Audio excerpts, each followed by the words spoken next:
Buenos días, se les da la bienvenida a todas, todos y todes. Me presento con ustedes, soy la maestra Verónica Montiel, profesora de la asignatura de Educación para la Salud del plantel 8 de la Escuela Nacional Preparatoria.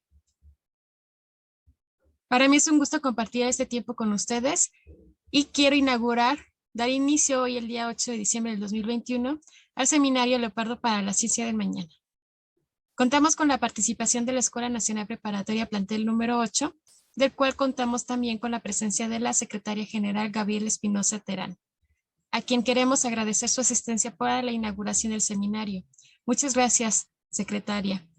Antes de pasarle la palabra y que nos ayude a dar inicio a este seminario con la inauguración, quiero agradecer también y hacer mención de la colaboración en la cual participa el Centro de Investigación en Políticas, Población y Salud, CIPS, de la Universidad Nacional Autónoma de México. Paso a concederle el micrófono, secretaria, para que nos ayude a dar inicio a este seminario. Muchas gracias. Bienvenidos, bienvenidas a este seminario. Maestro Juan Pablo Gutiérrez, bienvenido a Prepa 8. Es un gusto tenerlo con nosotros y escuchar lo que nos puede compartir de este tema tan importante que es la inequidad en la salud en México. Maestra Vero, muchísimas gracias por organizar este tipo de actividades. Alumnos, alumnas, alumnes de nuestro plantel, bienvenidos todos, todas. Es muy importante seguir elaborando ideas y pensamientos todos en conjunto como universitarios y con estas nuevas aportaciones que nos están dando. El COVID no es un tema que se agote, que se acabe, sino que nos refiere a nuevas vertientes de observación y nuevas informaciones que vienen apareciendo no solo en México o en nuestra institución, sino en todo el mundo. Estar atentos y seguir elaborando pensamientos realmente críticos con un fundamento académico es el quehacer y la tarea de todos y todas las universitarias de nuestra institución. Muchísimas gracias y los dejo con la maestra Vero, que nos va a presentar a nuestro ponente del día de hoy.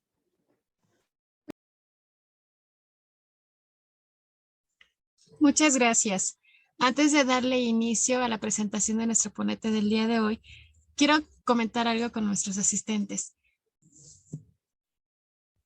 Quizá ahorita no sea todavía el momento en el que tengan esta pasión por el campo de la salud y todavía estén indecisos en qué quieran estudiar, hacia dónde se piensan dirigir en un futuro. Sin embargo, yo los invito a que se sumerjan a este mundo realmente que es muy maravilloso del campo de la salud y de la investigación. Esperamos que con la asistencia a estas conferencias, con su participación, con su curiosidad, con todo su tiempo que nos van a dedicar, les logremos sembrar un poquito de pasión, de gusto y que aumente esa curiosidad sobre estos temas. Yo me acuerdo que cuando me tocó pasar por las aulas como estudiante de bachillerato, mi idea de investigación era esa imagen de un microscopio, de instrumentos y material de laboratorio, las batas blancas, los lentes de protección. Y en ese momento yo tenía curiosidad, me nacía el deseo de conocer más allá de lo que era la investigación, pero no fue la suficiente como para poder iniciar en ese campo, porque lo consideraba como difícil, que no era el momento adecuado para mí. Poco a poco fui avanzando en los estudios, supe que la investigación era más amplia y no implicaba en realidad estar solamente en un laboratorio. Ejemplo de ello les puedo decir que en el área de la salud se puede hacer investigación de campo, estudiar situaciones de la vida cotidiana, estudiar temas sociales, analizar variables de la realidad y estudiarlos tal y como se presentan, en el lugar de la ocurrencia del fenómeno o, dicho de otra forma, hacer investigación fuera de lo que son las instalaciones de un laboratorio. Y es por eso que para acercarlos a conocer más y dar un comienzo al seminario del día de hoy, queremos acercarlos a la investigación enfocada a la salud a través de temas muy interesantes que son abordados mediante conferencias impartidas por investigadores e investigadoras de la UNAM durante esta y la siguiente semana de diciembre. Entonces, sin dar más preámbulo, voy a comenzar a compartirles quién nos va a acompañar el día de hoy en esta conferencia que va a dar inicio al seminario. Tengo el gusto de presentarles al doctor Juan Pablo Gutiérrez. Doctor Juan Pablo ya tiene compartiendo su cámara para que lo puedan ver nuestros asistentes. El doctor nos va a compartir un interesante e importante tema. Su conferencia es de inequidades de salud en México. El doctor Gutiérrez es profesor e investigación en el ámbito de evaluación en el Centro de Investigación en Políticas, Población y Salud de la Facultad de Medicina de la UNAM, que es el centro que está colaborando con nosotros para poder compartir estas conferencias que forman parte del seminario. El doctor Gutiérrez también es miembro de la Academia Nacional de Medicina en México y de la Academia Mexicana de Ciencias, integrante del Comité Técnico del Observatorio Nacional de Inequidades en Salud ONIS, integrante del Comité Asesor de Evaluación de la Alianza Global de Vacunación Gavi y del Centro de Trabajo en Monitoreo, Evaluación e Investigación en Enfermedades Desatendidas de la OMS. Nutriólogo por la UAM Xochimilco, economista en la salud por el Centro de Investigación y Docencia Económica CIDE y doctor en salud y políticas públicas por la Escuela de Higiene y Medicina Tropical de Londres. Sus principales áreas de investigación son la evaluación integral de programas y políticas sociales y de salud, la cobertura universal en salud y acceso efectivo, y las inequidades sociales en salud. Ha realizado evaluaciones de diferentes políticas y programas en México, Guatemala, Honduras, Ecuador, República Dominicana e India, incluyendo estimaciones de impacto. Asimismo, ha sido responsable de distintas encuestas poblacionales en hogares y establecimientos en México y otros países, incluyendo la Encuesta Nacional de Salud y Nutrición 2012 y encuestas de evaluación de oportunidades Prospera. Es miembro del Sistema Nacional de Investigadores Nivel 2, autor de más de 70 artículos en revistas arbitradas y diversos capítulos del libro. Bienvenido, doctor Juan Pablo Gutiérrez. Si gusta comenzar a compartir su pantalla y su micrófono, les doy la palabra para que pueda comenzar. Muchas gracias. Sí, un gusto, es que estaba un poco lenta la computadora para compartir pantalla. Eso, estuve unos segundos en silencio. Muchas gracias por la invitación. Es un gusto estar aquí con ustedes para platicar de este tema sobre inequidades en salud. Voy a poner la presentación en modo de pantalla completa. Como les digo, está algo lenta la computadora. Espero que funcione en unos segundos. La verdad es que preparando esta presentación, ¿no? Estas láminas que quiero mostrarles, no estaba muy seguro de como por dónde empezar, ¿no? Pero ahora que la maestra Montiel hacía referencia a este asunto de cómo llega uno a la investigación en el ámbito de salud pública, ¿no? Probablemente esa es una buena forma de empezar, ¿no? Platicarles cómo un poco de estos distintos niveles, ámbitos, ¿no? De investigación en salud, ¿no? Y el tipo de preguntas que nos planteamos en cada uno de estos diferentes ámbitos.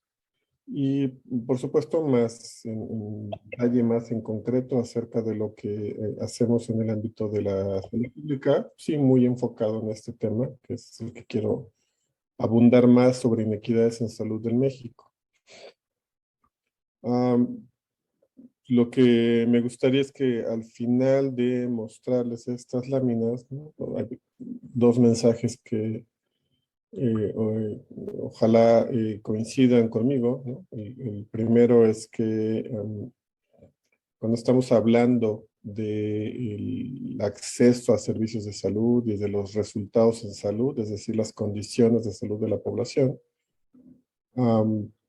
pensamos que estos dos aspectos, ¿no? El acceso y los resultados en salud, no deberían estar definidos por el nivel socioeconómico o algún otro estratificador social de la población.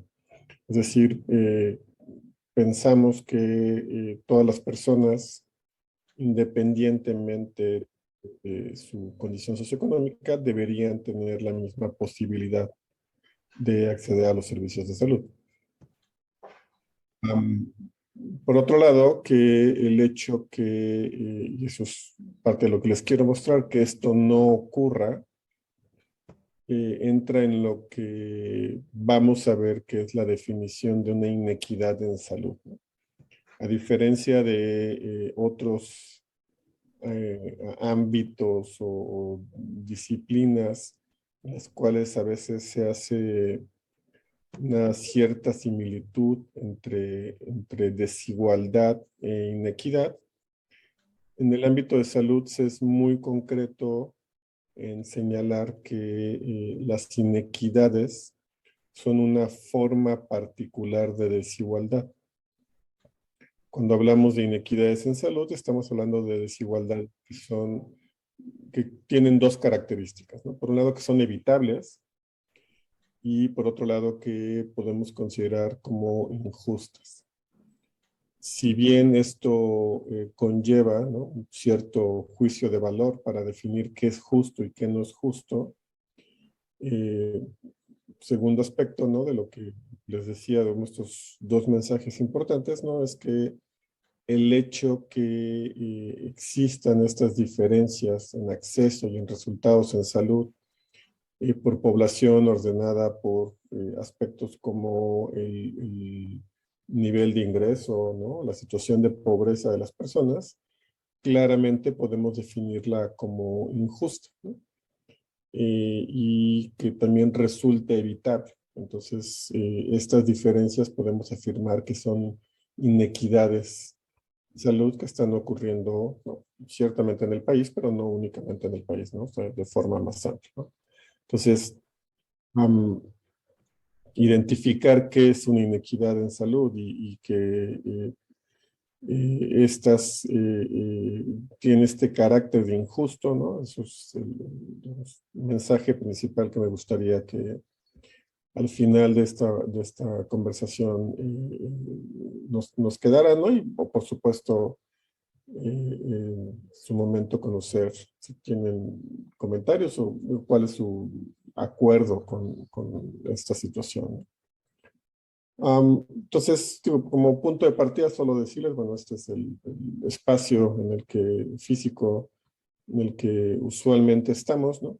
Ahorita con esta situación de pandemia, no hemos estado mucho por la oficina, ¿no? Pero este es el Centro de Investigación en Políticas, Población y Salud, ¿no?, que tiene este alcance, ¿no?, de investigación en el ámbito de la salud poblacional y, como el nombre lo indica, con una fuerte orientación hacia informar el desarrollo de políticas, ¿no? Entonces, tanto en el diseño como la evaluación de políticas públicas que se orienten hacia mejoras en las condiciones de acceso y resultados a salud de la población.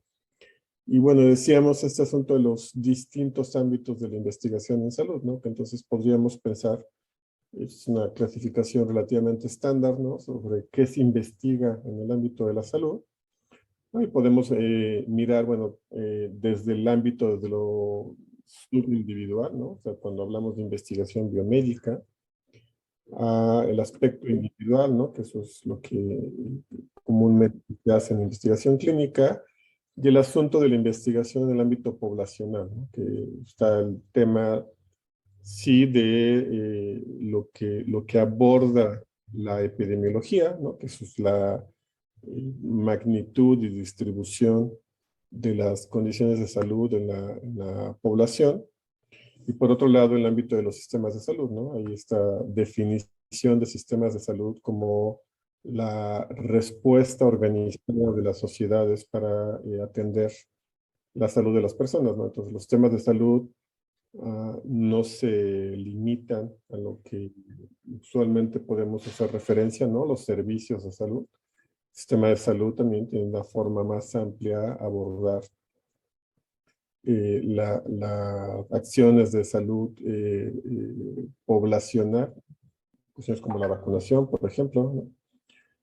Y de forma más amplia, bueno, podemos hablar sobre lo que en el ámbito de la investigación en salud se denominan como los determinantes sociales de la salud, ¿no? Entonces, donde hacemos esta conexión completa para señalar que la salud de la población, pues es en buena medida resultado de las condiciones en las cuales las personas vivimos. En el ámbito de salud poblacional, entonces, bueno, podríamos ver estas diferencias, ¿no? Entre lo que está en el ámbito de lo individual, subindividual y en el ámbito poblacional, ¿no? Como decía, tenemos este ámbito en lo poblacional, ¿no? De la investigación en sistemas de salud, que tiene que ver con la efectividad, es decir, qué tan bien funcionan las intervenciones, la calidad y los costos de los servicios y de las intervenciones para la salud, y bueno, también aspectos sobre la distribución de los recursos, ¿no?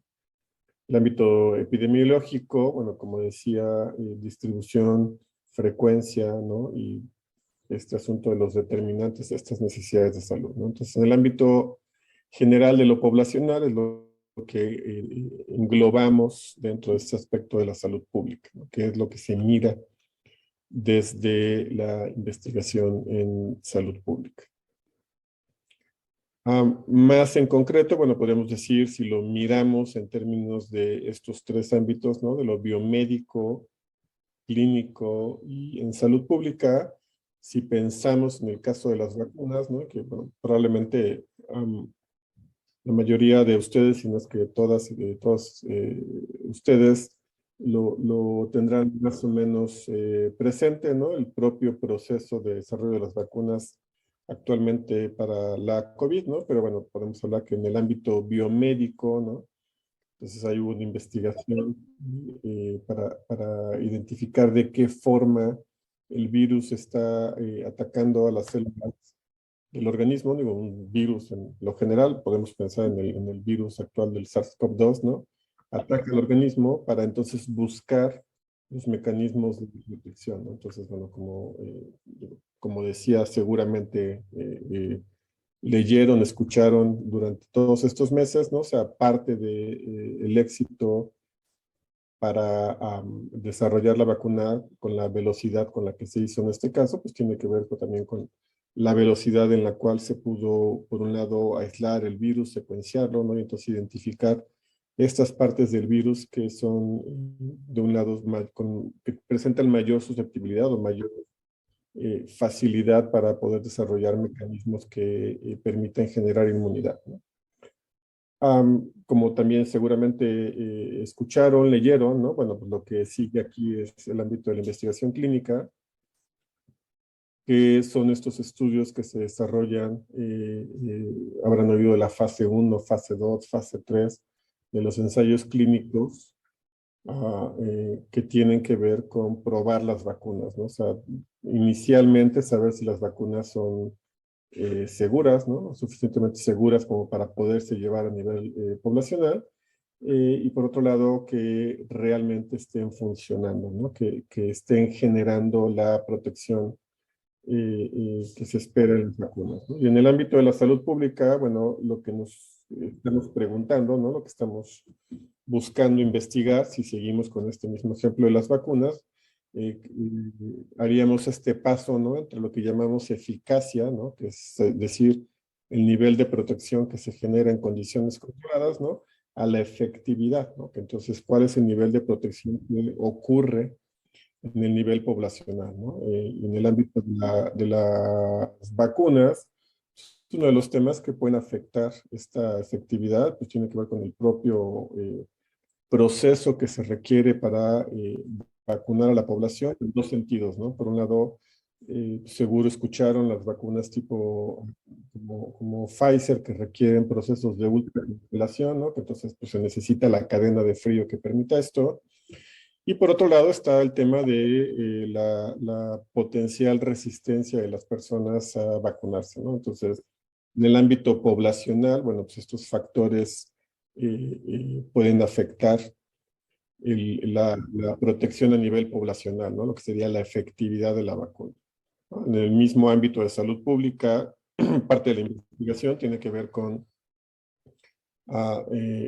cómo informar o diseñar las estrategias que permitan asegurar la mayor cobertura posible, ¿no? Si sabemos que hay un cierto nivel de resistencia, bueno, investigar qué genera esta resistencia y cómo puede modificarse entonces la decisión de las personas para que acepten vacunarse.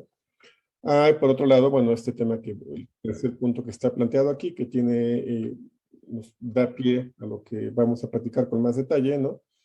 Que es el asunto de saber si alcanza a todos los grupos de la población, ¿no? O sea, cuando decimos que estamos logrando la cobertura del 50 o del 60%, eso es nuestro promedio de protección, ¿no? Pero por supuesto que también nos importa saber si este nivel de protección se está alcanzando para las personas en mayor condición de pobreza o para las personas con alguna discapacidad o las personas que viven en las zonas más alejadas, ¿no? Las zonas rurales localidades rurales más pequeñas, ¿no? Entonces, este asunto de la distribución del resultado, ¿no? Que eso es lo que tiene que ver con el tema que vamos a platicar en más detalle, la equidad, bueno, pues es central, ¿no? Podríamos decir, bueno, ¿cómo hacemos investigación en salud pública, no? Digo, la verdad es que la investigación en salud pública, pues se hace como se hace la investigación en lo general, ¿no? Y lo primero es que pues, nos planteamos una pregunta, ¿no? Hay algo que queremos saber, ¿no? Hay algo que nos parece importante, ¿no? Que además tiene, la investigación en salud pública en sí misma es una investigación bastante aplicada, ¿no? Es decir, está buscando responder preguntas que tienen que ver con decisiones que podrían tomarse en el momento, ¿no? O sea, estamos hablando de investigación enfocada en la solución de problemas a nivel poblacional, ¿no? Entonces, bueno, surge esta pregunta, ¿no? Una pregunta que puede ser, hablamos hace un rato de la vacuna, ¿no? Pero es una pregunta que también podría ser cuál es el grado de inequidad en salud en el que se encuentra el país o una región, un estado, ¿no? Entonces nos planteamos una pregunta y después diseñamos entonces un estudio que nos permita responder esta pregunta. Si la pregunta tiene que ver con el ámbito poblacional, como es lo que ocurre en salud pública, bueno, pues entonces necesitamos el tipo de estudios que nos permita generar una respuesta que corresponda a la población. No podemos hacer estudios en salud pública que se enfoquen en un grupo muy acotado de personas. No sabemos si eso es el mismo resultado que tendríamos con la población de forma más amplia, ¿no? Entonces, diseñamos el estudio que nos permita responderla, ¿no? Y entonces, a partir de ese mismo diseño, vamos a recolectar los datos que nos permitan, entonces, posteriormente dar respuesta a la pregunta. Muchos de estos casos, cuando recolectamos datos, ¿no? Hacemos lo que se llama proceso de obtención de datos primarios, ¿no? Entonces son datos específicos para el estudio, ¿no? Pero en muchos otros casos usamos datos que ya existen, ¿no? O sea, usamos datos secundarios, ¿no? Es decir, queremos responder una pregunta y vamos a ver el ejemplo en más detalle en un momento sobre inequidad en salud, ¿no? Bueno, pues entonces vamos y buscamos qué datos están disponibles a nivel de la población para poder contestar una pregunta de este tipo, ¿no? Una vez que tenemos los datos, bueno, vamos a analizar estos datos, ¿no? Y pues eso nos va a dar un resultado, ¿no? Entonces, digo, siguiendo este proceso, ¿no? Bueno, pues es básicamente la forma como hacemos investigación en lo general, ¿no? Muchas veces, ¿no? Pues el resultado que obtenemos no es concluyente, no nos permite tener certidumbre sobre la respuesta a la pregunta que nos planteamos, ¿no? Entonces, bueno, necesitamos rediseñar el estudio, buscar datos adicionales, ¿no? Pero bueno, la lógica, el proceso, pues es relativamente similar, ¿no? Si nos vamos al ámbito de este tema, ¿no? Planteamos la inequidad en salud, ¿no? Esta es una pregunta probablemente muy general, muy básica, ¿no? Pero obviamente podríamos ir refinando la pregunta, ¿no? Buscar probablemente las explicaciones de las inequidades, ¿no?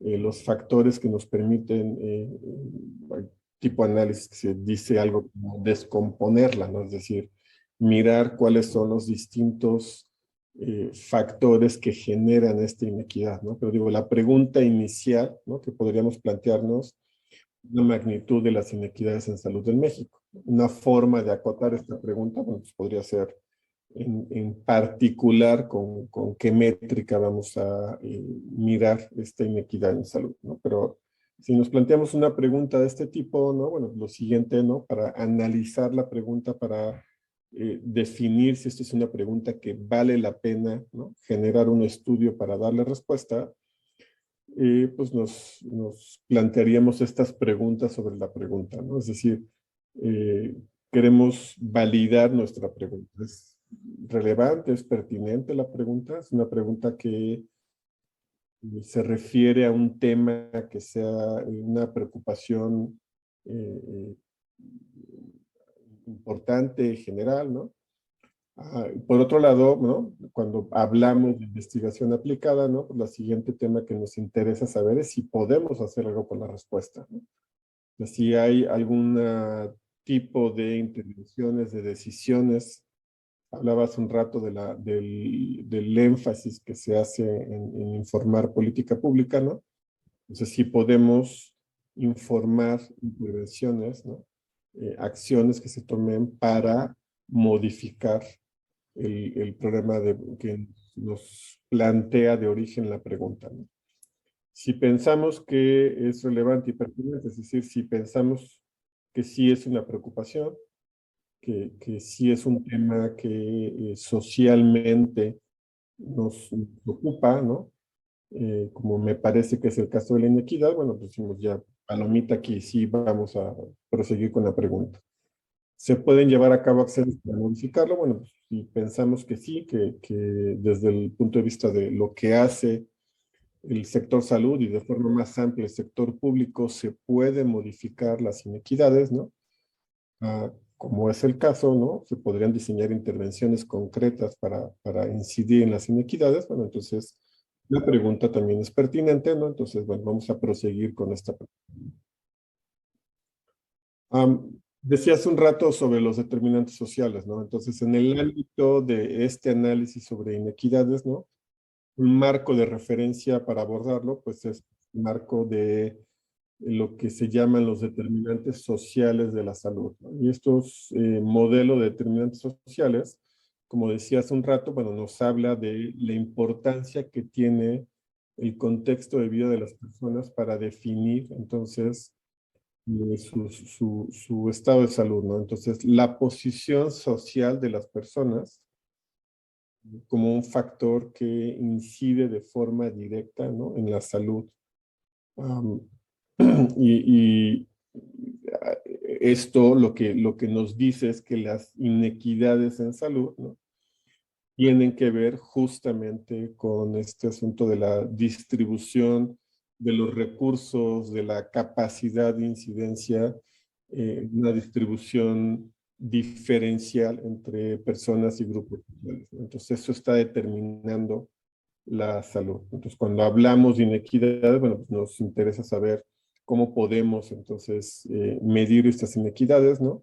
Aquí podríamos hablar de los distintos, se llaman estratificadores, ¿no? Es decir, cuáles son estas variables o características por las cuales podríamos informar las diferencias en salud y en acceso a salud, ¿no? Entonces, bueno, aquí pueden ver el nivel educativo, la ocupación, el nivel de ingresos, el sexo, ¿no? La etnicidad. Aquí hablamos de sexo y obviamente podríamos también hablar, debemos hablar también de género, ¿no?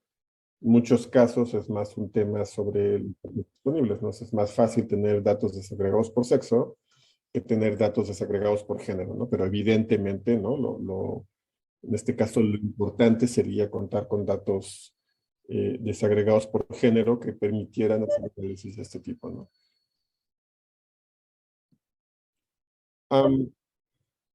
Digo, aquí solo para como punto de partida decir, bueno, cuando hablamos justo de estas inequidades en salud, en esta lógica, ¿no? De lo que está determinado por la posición social de las personas, ¿no? Bueno, una forma como inicial de llegar, les decía hace un rato, bueno, si es relevante, pertinente la pregunta, este planteamiento sobre las inequidades en salud, ¿no? Bueno, lo que tiene esto es una figura de un reporte que se publicó recientemente, ¿no? Digo, tendríamos tiempo como de explicar todo el detalle de lo que hicieron, ¿no? Pero de forma muy simple, este reporte lo que está enfocado en la inequidad social en el mundo, tiene una métrica que resulta muy útil, que es tener la relación entre la concentración del ingreso entre las personas que están en el 10% más rico de cada país, comparado con el 50% de menos ingreso o de menos recursos en cada país, ¿no? Entre más rojo en esta figura, ¿no? Lo que quiere decir es que es más grande la brecha, ¿no? Entre este 10% de mayor ingreso y este 50% de menor ingreso, ¿no? Entonces, por ejemplo, ahí lo que dice es que si ven, por ejemplo, Brasil, acá, lo que dice abajo la leyenda es que en Brasil el 50% de menor ingreso gana 29 veces menos que el 10% de mayor ingreso. Es decir, el agregado de este 50% es 29 veces menos que el agregado del 10% más rico. Si ustedes miran México, ¿no? Bueno, pues verán que México está del mismo color de Brasil. No es idéntico el 29 veces, ¿no? Pero es en ese rango. Si ven la leyenda, bueno, estamos hablando de países donde va de 19 veces a más de 50 veces más esta relación entre el 10% más rico y el 50% más pobre, ¿no? Dato también importante es que, bueno, pues si miran la figura, ¿no? Pues podemos ver una concentración importante entre los colores más oscuros, ¿no? Los amarillos, ¿no? Es decir, donde es menor la desigualdad, ¿no?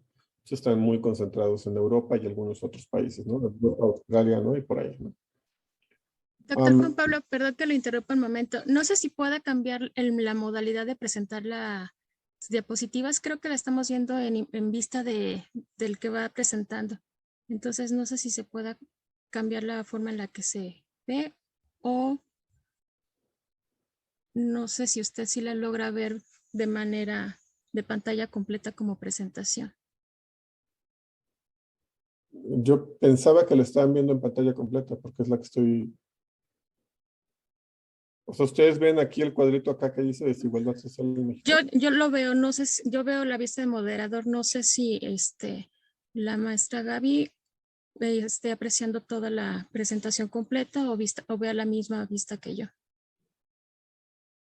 Se aprecia en lista, pero pues sí podríamos seguir. No sé, doctor, si no tiene algún problema en ponerlo en versión grande y si no, seguimos así, no hay problema. Uh-huh. A ver. No quieres que se vaya como a interrumpir la presentación. Ahorita se me puso la pantalla en negro. ¿Ustedes siguen viendo?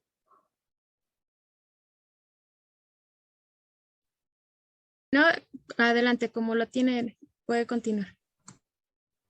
¿Cambió? ¿O sigue igual?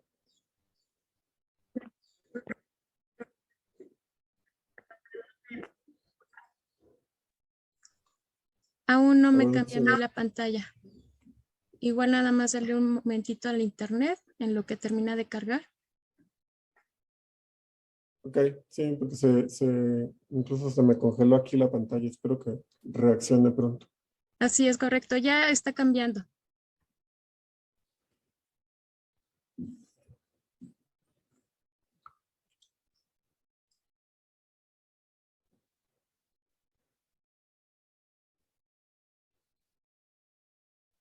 Espero que ahí esté.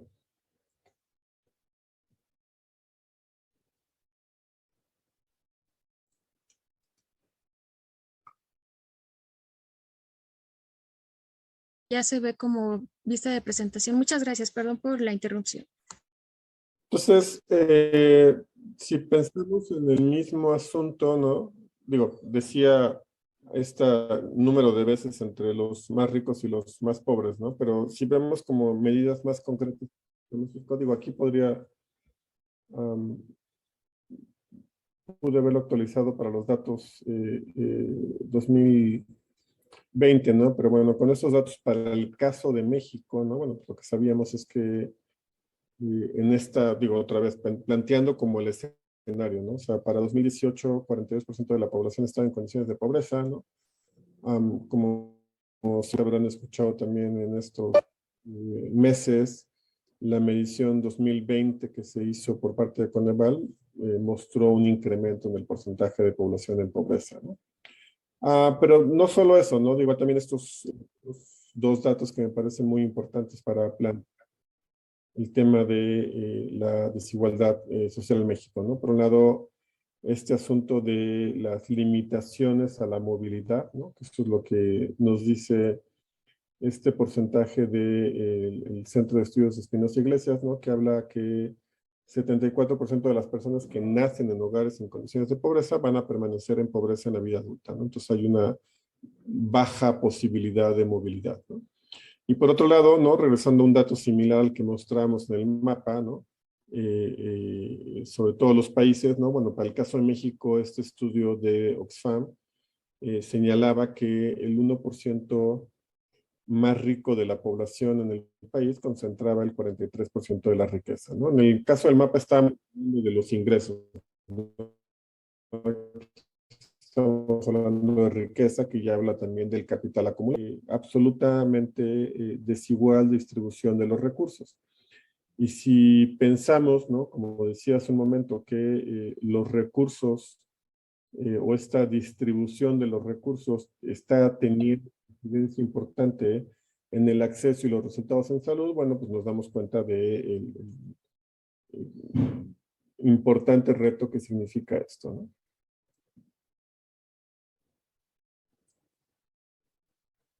Entonces, regresando a lo que decía hace un momento, o sea, ¿qué es una inequidad en salud, no? Bueno, entonces decíamos que hablábamos de estas diferencias, ¿no? Entonces, estas desigualdades, pero en particular las que podemos señalar como injustas y que son evitables, ¿no? Y pensamos, ¿no? que el hecho de que una persona por nacer en una entidad en particular en el país, ¿no?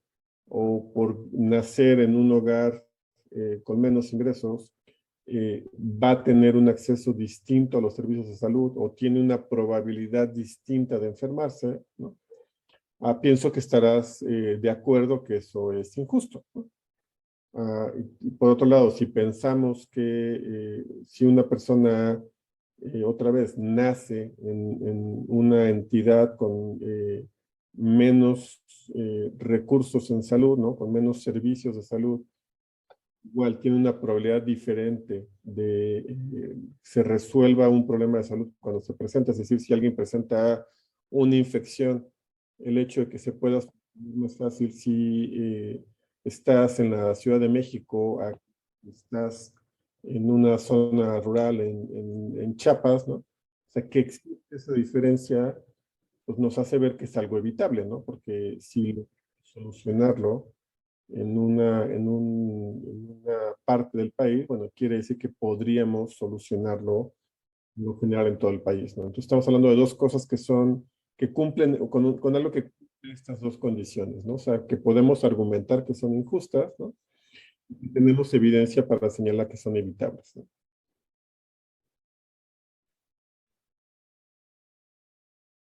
Y esto se podría como mostrar, seguro que habrán visto alguna vez esta lámina, ¿no? Que lo que busca es plantear estas diferencias, ¿no? Entre lo que quiere decir la desigualdad y la equidad, ¿no? Eh, lo que estamos, lo que muestra esta figura, ¿no? O sea, si ven el lado superior izquierdo, ¿no? O sea, esto es como el asunto del que estábamos hablando, ¿no? O sea, imagínate que está está con el overall rojo, ¿no? La playera verde es el niño que nació en Ciudad de México, ¿no? Y el niño que está con el overol azul y la camisa roja es el niño que nació en una localidad remota en Oaxaca, en Chiapas, o incluso Puebla, ¿no? Bueno, el asunto es que incluso podría ser dentro de la misma Ciudad de México, ¿no?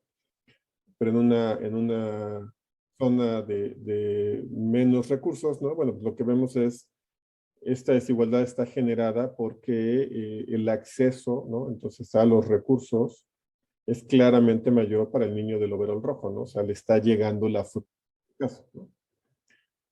Una forma mal entendida de solucionarlo, ¿no? Es igual en el lado superior derecho, ¿no? Pues veríamos la intervención pública que se está dando en este caso, pues es dotarlos con una escalera idéntica a ambas personas aquí, ¿no? Claramente, ¿no? Pues esto le permite al niño que está, la niña que está del lado donde se inclina el árbol, ¿no? Logra acceder fácilmente a las frutas, ¿no?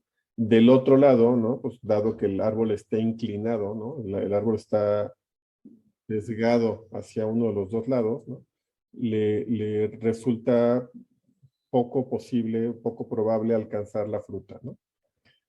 Si nos vamos al lado inferior del lado izquierdo, ¿no? Entonces aquí lo que es una medida que busca promover la equidad, ¿no? Entonces, como lo que ustedes pueden ver es que la escalera del niño que está, de la niña que está del lado derecho, pues es más alta, ¿no? Porque eso le permite alcanzar el árbol igual que lo alcanza la niña que está del lado izquierdo, ¿no?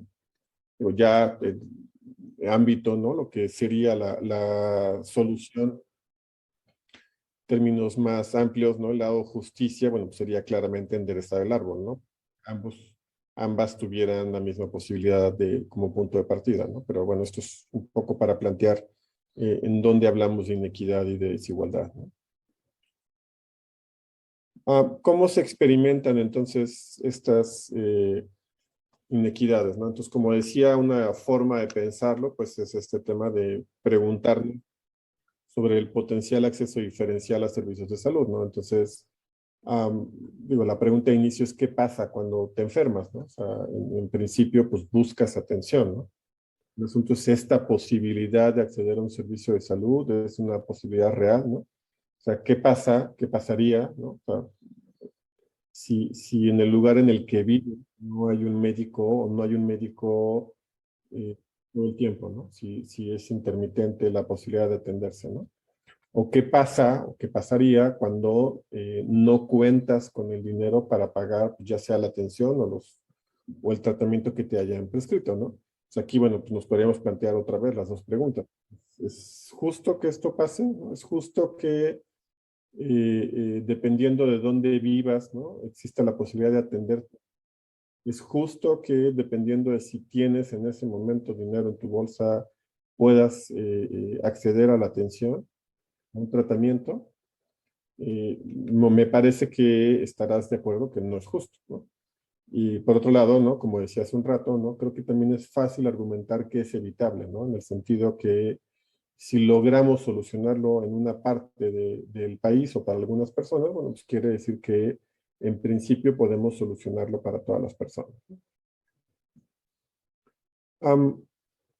Podemos pensar en cómo podríamos la inequidad en salud, ¿no? ¿Cómo podríamos contestarnos a la pregunta que nos planteamos hace un rato, ¿no? La pregunta de cuál es la magnitud de la inequidad en salud, ¿no? Podríamos utilizar, obviamente, estudios a nivel individual, ¿no? Que les voy a mostrar en un momento algunos datos que lo hacen a ese nivel, ¿no? Planteando sobre estudios a nivel, usando datos de encuestas, ¿no? O registros individuales, personalizados, ¿no? Algún estudio de causa y controles, ¿no? Pero también podemos usar, ¿no? Vamos a plantear como punto de partida estudios ecológicos, ¿no? Digo ecológico en el sentido que usamos datos poblacionales, ¿no? Promedios poblacionales para plantearnos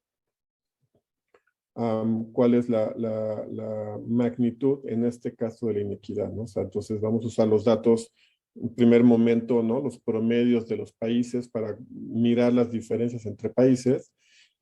Y después podemos mirar al interior de México, ¿no? Diferencias en algunos indicadores entre divisiones del país, ¿no? Que pueden ser los estados, ¿no? O pueden ser, en otro caso, podemos mirar en el caso de los municipios, ¿no? ¿Qué queremos analizar o cómo podríamos medir esta inequidad en salud, ¿no? Bueno, queremos un indicador, ¿no? Queremos algo que nos permita saber cuáles son las diferencias entre pues algo, esta característica que podemos observar, ¿no? Que podemos medir, ¿no? Un indicador. Una que podríamos usar es la esperanza de vida al nacer, ¿no? Entonces, la esperanza de vida al nacer definida así, ¿no? Como los años que se espera que viva una persona considerando las diferencias o, bueno, la probabilidad de muerte en la población el año de la persona. Es decir, la esperanza de vida al nacer pues cambia, ¿no? Año con año, dependiendo de cómo se van modificando las condiciones de vida de las personas, ¿no? Porque si se modifica la probabilidad de muerte en un año, las personas, eso va a generar un cambio en la esperanza de vida al nacer. Entonces, ¿cuál es la esperanza de vida al nacer, no? O sea, ¿cuántos años en promedio vive la gente en el mundo, ¿no? Entonces, si buscamos datos al respecto, bueno, pues lo que vamos a ver es que el promedio mundial, ¿no? Bueno, obviamente, como dije, esto va cambiando en el tiempo, ¿no? Pero para los datos que estaban publicados, estos son datos pre-pandemia, ¿no? Porque evidentemente la pandemia ha modificado de forma también diferencial, pero ha modificado este indicador, ¿no? La esperanza de vida al nacer como promedio era de 73 años, ¿no? Una primera mirada que podríamos hacer es, bueno, ¿qué tan distinta es esta esperanza de vida al nacer entre países, ¿no? ¿Qué tanta variación pensaríamos que va a tener esa esperanza de vida? Otra vez regresamos aquí a lo que hablamos sobre lo injusto y lo evitable, ¿no? Entonces el punto que nos habla de lo evitable, ¿no? Es que si la esperanza de vida en el país que tenga la mayor esperanza de vida, ¿no? Al nacer, pues nos indica de una esperanza de vida que es alcanzable, ¿no? Que dadas las condiciones existentes en el mundo en este momento, es algo que se puede lograr, ¿no? Entonces, si un país tiene una menor esperanza de vida que este promedio, por ejemplo, bueno, pues sabemos que eso es injusto, ¿no? Pero también sabemos que es evitable. Hay países que han logrado alcanzar mayores esperanzas de vida, ¿no? Pero bueno, pensando en este punto de cuáles son esas diferencias, ¿no? Lo que vemos aquí, ¿no? Claramente, pues depende de dónde naciste, ¿no? La mayor esperanza de vida, ¿no? Se observaba con estos datos en 84 años, ¿no? Para alguien que nació en Japón, ¿no? La magnitud, ¿no? De esta brecha son un poco más que 30 años, ¿no? Porque la esperanza de vida al nacer en Chad, en ese momento era de 53 años, ¿no? Entonces estamos hablando de una diferencia de 30 años, ¿no? Entonces, no sé a ti, a mí me parece que es escandaloso que pueda existir una brecha de esa magnitud, ¿no? Que 30 años de vida, ¿no? Pues son bastantes, ¿no? Son muchos años, ¿no? Y pensar que solamente por un accidente, ¿no? Que hayas nacido en un país versus hayas nacido en otro país, frente a una diferencia de esta magnitud, pues ya suena bastante injusto, ¿no? Si pensamos, ¿no? En términos de condiciones de los países, bueno, pues lo que pueden ver ahí en la lámina, ¿no? Es promedio, ¿no? Entonces, en los países, ¿no? De ingresos altos, el promedio de la esperanza de vida al nacer alcanza 81 años, ¿no? Comparado con el promedio en los países de ingresos bajos, ¿no? Entonces, no solo es la magnitud de la brecha entre el país con la mayor esperanza de vida y el país con la menor esperanza de vida, ¿no? Entre Japón y Chad, ¿no? También es la diferencia entre el grupo de los países de ingresos altos comparado con el grupo de los países de ingresos bajos, ¿no? Que digo, no es de la misma magnitud, ¿no? Pero bueno, estamos hablando de una diferencia de 17 años, ¿no? Que siguen siendo muchos, ¿no? O sea, siguen siendo muchos años, ¿no? De diferencia en esperanza de vida, otra vez, solamente por un accidente, por un asunto aleatorio, ¿no? De dónde van a ser, ¿no? Claramente, como digo, me parece que estarás de acuerdo que eso es injusto, ¿no? Y que, como decía, es algo evitable, ¿no? Si lo miramos, ¿no? Y creo que me tengo que apurar un poco, si lo miramos al interior de nuestro continente, ¿no? Entonces, en la cuestión de las Américas, pues, las brechas entre los grupos de países no son extremas, ¿no? Pero seguimos hablando de una diferencia de años, ¿no? En la esperanza de vida al nacer entre países, ¿no? Pero decía que lo queremos llevar al caso de México, ¿no? Entonces, ¿qué datos podríamos usar, ¿no? ¿A qué nivel en un primer momento podríamos analizar diferencias en esperanza de vida? Bueno, pues podríamos pensar en los estados, ¿no? En los 32 estados en el país, ¿no?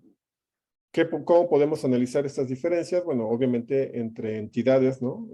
Donde te tocó nacer, ¿no? Este accidente aleatorio que señala dónde naciste, pero también podríamos mirarlo por, bueno, qué tan pobre es esa entidad en la que te tocó nacer, ¿no? O sea, sí, dónde vives, dónde te tocó nacer y dónde vives, ¿no? Entonces podemos usar datos, ¿no? Y aquí decía, bueno, esto es el tipo de análisis que podemos hacer con datos secundarios, ¿no? Porque pues podemos ir fácilmente, si ustedes entran a la página del Instituto Nacional de Estadística y Geografía, el INEGI, ¿no? Pues van a poder encontrar este tipo de datos, ¿no? O sea, digo, sí falta actualizarlos, ¿no? Probablemente ya están algunos años más, ¿no? Pero bueno, podemos mirar para cada entidad cuál es la esperanza de vida al nacimiento, ¿no? Para estos, ¿no? Digo, interesante que vean, ¿no? Que pues esto, como decía, cambia en el tiempo, ¿no? En periodos relativamente cortos, ¿no? Entre 2010 y 2015 hay un incremento de casi un año en la esperanza de vida, ¿no? Pero pues queremos saber, como decía, si esto es se distribuye de forma homogénea entre la población, ¿no? O si hay diferencias, ¿no? Bueno, vamos a ver, hay diferencias, ¿no? Y podemos usar también para estratificar, ¿no? Entonces, vamos a buscar datos del Consejo Nacional de Evaluación de la Política de Desarrollo Social, ¿no? Una instancia que ha estado generando información sobre las condiciones de pobreza en el país, ¿no? Y entonces podemos saber cuál es el porcentaje de la población que vive en situación de pobreza para cada una de las entidades, ¿no? Con estos datos, ¿no? Entonces, bueno, pues decía, ya tenemos el diseño del estudio, un estudio ecológico, vamos a obtener los datos, ¿no? Entonces, vamos y buscamos estos datos en INEGI y en Coneval, ¿no? Y entonces después, pues vamos a analizarlo, ¿no? Entonces, aquí tiene una captura de pantalla de un programa estadístico, Stata, ¿no? Que, digo, hay otros programas de análisis, ¿no? Pero aquí solo para rápidamente ejemplificar esto, ¿no? Que nos permite hacer un análisis descriptivo, gráfico y utilizar algunos índices, ¿no? Entonces, como vimos, la esperanza de vida en México fue, bueno, 74.9, ¿no? 75 años, ¿no?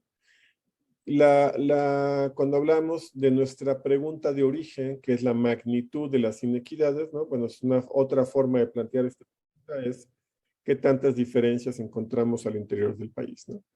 Y esto graficado lo mismo que veíamos hace un momento, ¿no? En términos de los datos para cada una de las entidades, ¿no? Pero bueno, lo que pueden ver en esta figura, ¿no? Si se van del extremo izquierdo al extremo derecho, ¿no? Es esta diferencia de 3.6 años, ¿no?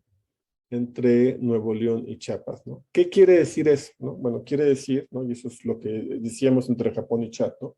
En este caso concreto, lo que estamos diciendo es que si tuviste el accidente de nacer en Chiapas, vas a vivir 3.6 años menos que si hubieras nacido en Nuevo León, ¿no? Son pues, 3.6 años, casi 4 años siguen siendo muchos, ¿no? O sea, esta diferencia, nuevamente, pienso que estarás de acuerdo que es injusta, ¿no? Y por otro lado, pues la evidencia es que el país puede alcanzar una esperanza de vida como la que tiene Nuevo León, ¿no? Entonces, ¿qué nos limita para que todas las personas en el país pudieran alcanzar esa misma esperanza de vida, ¿no? Entonces, evidentemente esto es evitable. Entonces, otra vez, cumple con las dos características. Esta diferencia entre entidades, ¿no? Es injusta y decía que también podemos hacerlo considerando las condiciones de pobreza, ¿no? Esta figura lo que muestra es la esperanza de vida en el eje X, ¿no? Aquí abajo, ¿no? Comparado con el porcentaje de la población que vive en condiciones de pobreza, es lo que está en el eje Y, acá. Entonces, digo, bastante clara, ¿no? La figura para mostrar que en las entidades donde hay mayor porcentaje de la población viviendo en pobreza, la esperanza de vida al nacer es menor, ¿no? Entonces, este es el extremo entre la entidad más pobre, ¿no? Que está abajo de los 73 años, y la entidad menos pobre, ¿no? Que está por arriba de los 76 años, ¿no? Entonces, diríamos una diferencia de más de 3 años, ¿no? Algo así como 3 años y medio, ¿no? Otra vez, solamente dada esta situación de la magnitud de la pobreza, ¿no? Si analizamos, ¿no? Agrupamos a los estados en función en 5 grupos, ¿no? En función del porcentaje de población que vive en pobreza, ¿no? Pues podríamos, ¿no? Que en este caso, ¿no? Tenemos una brecha que va de los esperanza de vida de 75 años, ¿no? Entre 75.38 en las entidades con, perdón, estoy tratando de mover aquí, no puedo. Entre las entidades con menor porcentaje de la población viviendo en pobreza, ¿no? Contra una esperanza de vida de 72 años, cerca de 73, ¿no? Para el conjunto de entidades con mayor porcentaje de la población viviendo en pobreza, ¿no? Entonces, nuevamente, pues estamos hablando de una brecha importante, ¿no? De 2.5 años, ¿no? Entre el conjunto de las entidades con menor pobreza y el conjunto de las entidades con mayor pobreza. Otra vez, o sea, la pregunta es esta, ¿no? O sea, ¿es justo que por nacer en una entidad con mayor pobreza tengas una esperanza de vida menor, ¿no? O sea, yo creo que estarás de acuerdo que no es justo. Nuevamente, ¿no? Dado que el país puede lograr la esperanza de vida que observamos en Nuevo León, ¿no? Pues sabemos también que es evitable, ¿no? Me quedan algunas láminas, voy a pasarlas rápido para no pasarme el tiempo, ¿no? Adelante. Esto para mirar otro par de indicadores, ¿no? Esto viene del reporte, está bajo la referencia, no sé si lo alcanzan a ver, ¿no? Pero es de este documento del primer informe sobre desigualdades en salud en México, ¿no? Y esto es para mostrar algo equivalente, ¿no? En términos de la brecha que existe, pero aquí está analizado a nivel de los municipios, ¿no? Entonces aquí tenemos no 32 entidades, pero 2.500 municipios en el país. Y lo que estamos mirando es cuál es la diferencia en la tasa de mortalidad infantil, es decir, el número de niños por cada 1.000 nacidos vivos que fallecen antes de cumplir el año de edad, ¿no? Eso es la mortalidad infantil. Y lo que pueden ver es que la brecha que tenemos en el país es de 22, el valor que estamos viendo acá, 22 niños, niñas, ¿no? Más que mueren en los municipios, ¿no? Con mayor nivel de pobreza, lo que es el quintil 5 acá, comparados con los niños que tienen la ventaja, ¿no? Aleatoria de haber nacido en municipios con menor porcentaje de pobreza, ¿no? O sea, la distancia que vemos entre estos dos puntos, ¿no? El más claro y el más oscuro, es la diferencia digo, piénsalo así, ¿no? Es el número de niños más que se están muriendo, niñas que se están muriendo en estos municipios, que la diferencia que estamos analizando aquí es qué porcentaje de la población que vive ahí vive en condiciones voy a brincar esta porque quiero ir a esta, ¿no? Que esto es para decir, bueno, eso lo mismo que miramos en el caso de la pandemia, ¿no? Aquí, bueno, es un análisis distinto, ¿no? La forma como está presentado, ¿no? Pero bueno, si piensan en este punto rojo en el extremo derecho de la pantalla, ¿no? El que está sobre el número 5 y el que está sobre el número 1, ¿no? Entonces aquí estamos hablando otra vez de quintiles de municipios, ¿no? Nuevamente el 5 es el conjunto de los municipios con mayor porcentaje de la población en pobreza, ¿no? Y este es el valor que estamos viendo aquí, es lo que se llama una razón de momios, ¿no? Entonces es con qué más frecuencia se presenta un evento en un grupo. Aquí lo que estamos diciendo es que las personas que contrajeron la COVID-19 en el país, que vivían en municipios con mayor concentración de pobreza, tenían 2 veces, ¿no?, mayor la posibilidad de fallecer comparados con los que vivían en municipios con menor porcentaje de pobreza, ¿no?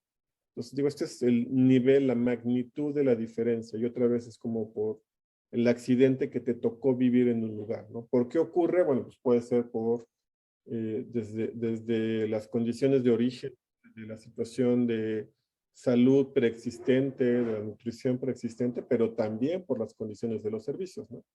Algunos estudios ya han documentado que la capacidad de atención, de resolución a problemas de salud en los servicios de salud en las zonas de menor pobreza son mucho mejores, ¿no?, que los servicios de salud que atienden a la población en las zonas de mayor pobreza, ¿no? Y ya se trabó esto. Aquí está. Bueno, no sé si me brinqué algo, no. ¿Cómo avanzamos, no? Bueno, esto solo para decir, bueno, ¿qué hacemos con esto, no? Decía hace un rato, este tipo de análisis, en principio, los estamos realizando porque pensamos que es importante informar decisiones, ¿no? Entonces, bueno, lo primero es que, dado lo que estamos mirando, ¿no?, estarás de acuerdo que pues nos importa, ¿no?, entonces generar acciones sobre los determinantes sociales de la salud, ¿no? Estamos viendo que las condiciones de vida de las personas, ¿no?, están determinando sus resultados en salud. Entonces necesitamos abordar los determinantes sociales, ¿no? Necesitamos, por supuesto, utilizar la evidencia. Para eso hacemos estos análisis, para generar evidencia que entonces informe decisiones, ¿no? Y claramente en el ámbito de las inequidades necesitamos acciones a nivel local, ¿no? O sea, necesitamos generar intervenciones que, como veíamos en esta figura del árbol, ¿no? O sea, no estén dando una respuesta a la población que está en condiciones desiguales, ¿no? Pero necesitamos respuestas específicas que consideren las condiciones de vida de las personas. Y eso es todo de la presentación. No sé si tenemos algunos minutos por si hay preguntas, comentarios.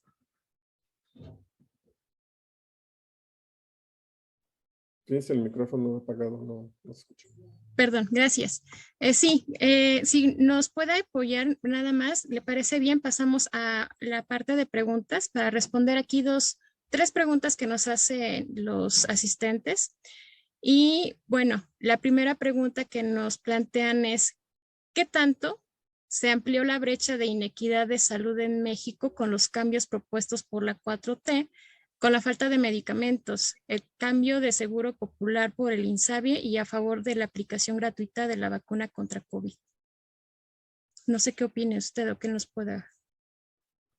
Es difícil dar una respuesta en este momento porque tenemos pocos datos, ¿no? O sea, lo que sabemos, ¿no?, lo que ocurrió, y diría la respuesta es en función de los datos disponibles en términos del inicio de esta administración y la medición disponible, ¿no? Lo que sabemos es que hubo un incremento en la pobreza y que claramente tenemos evidencia que uno de los indicadores de carencia social que se incrementaron fue la falta de acceso a la salud, ¿no? Que está dado por la reorganización de los servicios de salud.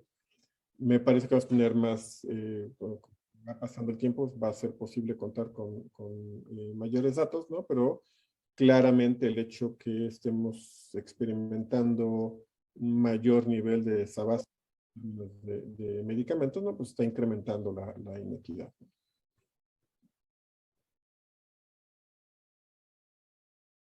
¿Vacunación actual contra el COVID es adecuada para combatir esta desigualdad de salud? Creo que va un poquito en el mismo sentido. Sí, eso está, digo, el gobierno lo ha dicho incluso, ¿no? Que las coberturas de vacunación, por ejemplo, son mayores en las zonas urbanas comparado con las zonas localidades pequeñas, son las rurales, ¿no? Digo, evidentemente hay un problema ahí de equidad en el acceso, ¿no? Digo, las formas de plantearse cómo tener una mejor distribución de la vacuna tampoco es que sean sencillas, ¿no? Digo, no es que había una respuesta obvia de cómo vacunar mejor. A mí me parece que el tema más relevante en términos de la equidad en la vacunación en este momento, pues tiene que ver con las decisiones tomadas sobre los grupos de edad que siguen excluidos en términos de la vacunación, ¿no? Una tercera pregunta es, ¿se modifica la esperanza de vida si naciste en un lugar como Chiapas y cambias tu lugar de residencia en la adolescencia a algún otro estado? No sé, supongamos ejemplo Nuevo León. Digo, si enfrentas condiciones de mortalidad diferencial, ciertamente eso modifica tu esperanza de vida, ¿no? Digo, un poco el tema es el indicador de que estamos hablando de esperanza de vida al nacer, ¿no? La esperanza de vida al nacer, pues es la que tienes el día que naciste, ¿no? Ciertamente se hace y se calcula la esperanza de vida para cada uno de los años, ¿no? O sea, digo, para decir que cuando decimos que la esperanza de vida al nacer en México es de 75 años, ¿no? No quiere decir que una persona que tenga 76 años ya tiene vivió un año de más, ¿no? O sea, no, o sea, una persona que tiene 76 años, podemos calcular en este momento su esperanza de vida, ¿no? Ya que ya superó periodos previos de mayor mortalidad, ¿no? Pues entonces se va incrementando la esperanza de vida. O sea, podríamos calcular para esta persona que cambió de residencia cuál es su esperanza de vida a los 16 años, a los 18 años, ¿no? En función también de lo que está experimentando en su lugar de residencia. Y por último, solamente es un comentario que nos ponen aquí los asistentes. La aplicación de la vacuna CanSino a toda la planta docente del país es un ejemplo claro de desigualdad en salud, menciona aquí alguien. Pero bueno, eso ya es como perspectiva individual, ¿no? Algunos comentarios de agradecimientos. Gracias por la información, gracias por la presentación que se proporcionó. Y más que nada, para poder igual concluir con esta parte, doctor Juan Pablo, queremos agradecerle como tal la preparatoria número 8 por esta plática tan importante. Son temas en verdad muy interesantes, muy importantes, no solamente en cuestiones de salud, sino también en el ámbito poblacional y esto, como usted ya nos lo dejó ver, a nivel nacional. Le voy a pasar la palabra a nuestra secretaria general para dar por cerrada la conferencia del día de hoy. Y le agradezco también a todos nuestros asistentes a esta conferencia que se impartió de parte del doctor Juan Pablo y les invitamos a estar presentes en el programa del seminario que va a continuar la siguiente semana, el cual podrá estar disponible por parte de sus profesores. Entonces, maestra Gaby, si nos ayuda a concluir con el día de hoy. Gracias, pues independientemente de que fue muy interesante y los comentarios de los participantes van en ese sentido. Las reflexiones son importantísimas porque nos dan criterios de observación sobre datos e información que de repente traemos en los medios de comunicación o en las redes. Entonces, un ejercicio valiosísimo que nos están aportando el día de hoy es justamente eso, ir evaluando, ir pensando estos nuevos datos y estas nuevas informaciones a la luz de el criterio que hoy nos compartió el doctor Gutiérrez sobre cómo observar las diferencias, las inequidades, el tema de la justicia, de las desigualdades e ir dándole a cada cosa su propio peso. Puede ser desde un punto de vista de pensamiento, no solo de emoción, sino realmente construir pensamiento con una base académica. Le agradezco esta importantísima reflexión del día de hoy y compartir criterios de pensamiento más allá de aquello que sentimos o dejamos de sentir, que vemos o dejamos de ver. Es una forma de seguir construyendo. Muchísimas gracias, doctor Gutiérrez, por acompañarnos. Muchas gracias a todos los que están aquí hoy, que estuvieron presentes, y a la maestra Verónica, que realizó la organización de esta charla. Esperamos que la que sigue estemos todos igualmente invitados y participando con mucho entusiasmo. Muchísimas gracias y buenas tardes.